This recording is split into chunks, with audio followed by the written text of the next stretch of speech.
One of the things that's so difficult when a child dies is that it's out of natural order.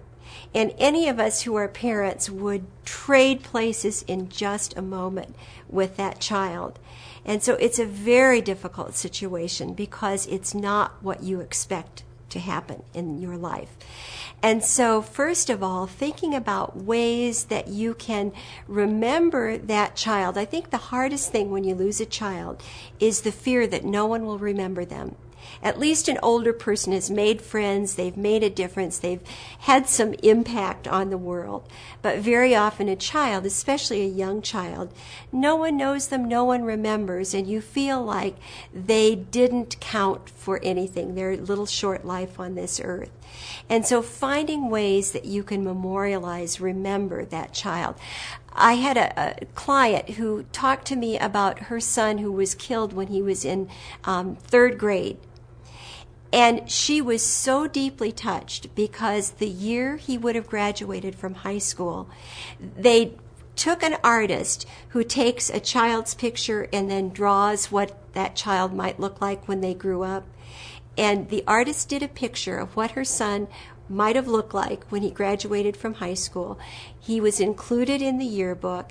He was included in the names of all the children who were a part of that class.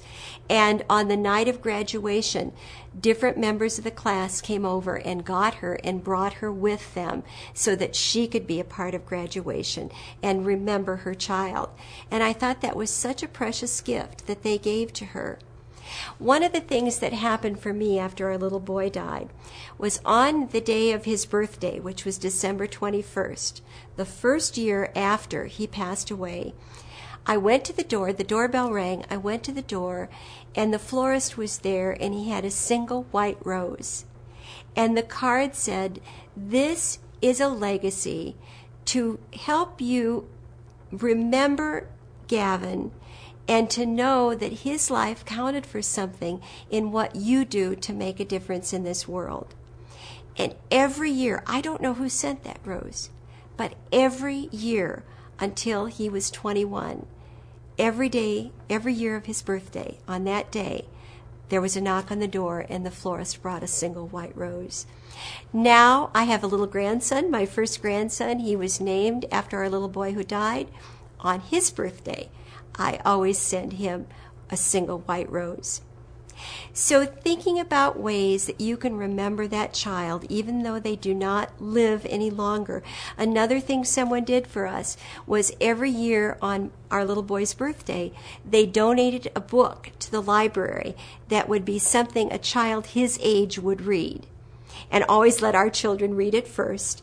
When he would have turned 21, they sent a note and they said, now he's an adult in heaven, and so now we will give a donation to Habitat for Humanity in his honor, in his memory.